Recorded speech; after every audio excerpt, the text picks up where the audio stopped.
روزانہ احادیث سننے اور دیکھنے کے لیے اسلامی اسٹوڈیو چینل 5 کو سبسکرائب کریں۔ حضرت ابو ہریرہ رضی اللہ عنہ سے روایت ہے کہ رسول اللہ صلی اللہ علیہ وسلم نے فرمایا، اللہ تعالیٰ فرماتا ہے، میں اپنے بندے کے گمان کے مطابق ہوتا ہوں، اور جب وہ مجھے یاد کرتا ہے تو میں اس کے ساتھ ہوتا ہوں۔ اگر وہ مجھے دل میں یاد کرے تو میں بھی اسے دل میں یاد کرتا ہوں،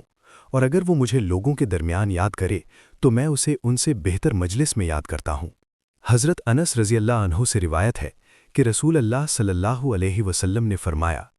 تم میں سے کوئی شخص اس وقت تک کامل مومن نہیں ہو سکتا جب تک وہ اپنے بھائی کے لیے وہی پسند نہ کرے جو اپنے لیے پسند کرتا ہے۔ حضرت ابو ہریرہ رضی اللہ عنہ سے روایت ہے کہ رسول اللہ صلی اللہ علیہ وسلم نے فرمایا،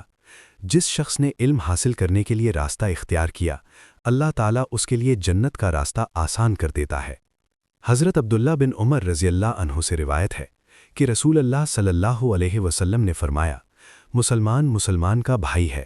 نہ اس پر ظلم کرتا ہے اور نہ اسے دشمن کے حوالے کرتا ہے۔ جو شخص اپنے بھائی کی حاجت پوری کرنے میں لگا رہتا ہے، اللہ تعالیٰ اس کی حاجت پوری کرتا ہے۔